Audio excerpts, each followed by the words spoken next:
అందరికీ మరణాత. దివ్యదేవుడు మిమ్మల్ని ఆశీర్వదించును గాక. మొదటి దినవృత్తాంతముల గ్రంథము 22వ అధ్యాయం 16వ వచనములో, నీవు పని పూనుకొనుము, యెహోవా నీకు తోడుగా ఉండును గాక.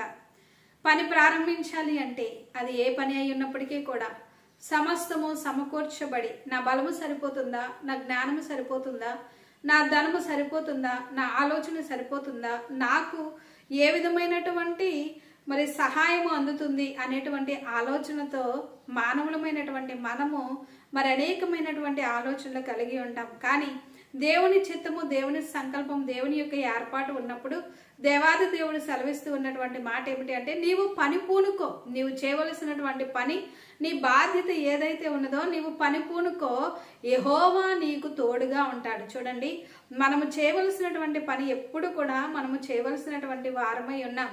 నెహెమ్యా పని పూనుకుని ఉన్నప్పుడు దేవుడు గొప్ప జయము అనుగ్రహించి ఉన్నారు.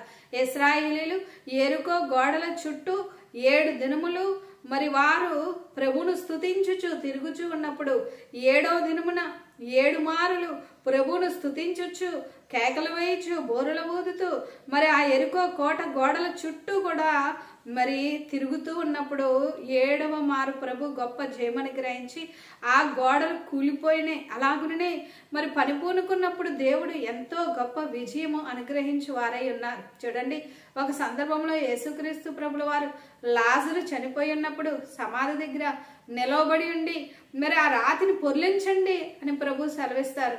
చూడండి, సమాధిలో నుండి 4 దినములైన తర్వాత లాజరును బ్రతికించేటువంటి శక్తి కలిగినటువంటి దేవుడు ఆ రాతిని పొర్లించలేడా, ఆ రాయి తొలగించలేడా, ఆ రాయి తొలగిపోయేటట్లు చేయలేడా అంటే చేయగలడు. కానీ మనము చేయవలసినటువంటిది, మానవుడు చేయవలసినటువంటిది, మానవులు చేయవలసినటువంటి నిర్వర్తించవలసినటువంటి బాధ్యతలు మానవులైన వారు నిర్వర్తించాలి.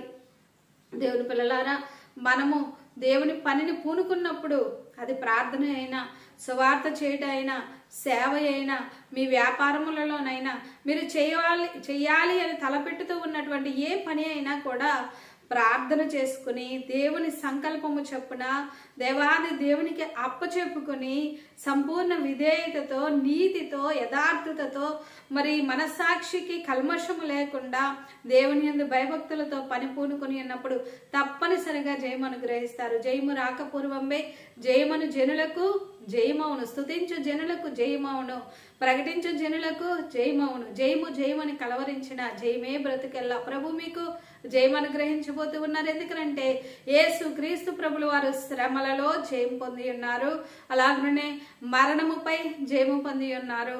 ఆయన జయశీలుడు, మనకు జయము అనుగ్రహిస్తారు. అట్టి ధన్యత రాకడ సిద్ధపాటు ప్రభు అనుగ్రహించును గాక. చిన్న ప్రార్థన. పరిశుద్ధుడైన తండ్రి, ఈ మాటలు విన్నటువంటి మీ పిల్లలైనటువంటి వారిలో ఎవరు ఏ పని పూనుకున్నా గొప్ప విజయమును అనుగ్రహించి మీరే దీవించి రాకడకు సిద్ధం చేయమని యేసయ్య పరిశుద్ధ నామంలో వేడుకుంటూ ఉన్నాము పరమ తండ్రి. ఆమేన్. అందరికీ మరణాత. God bless you.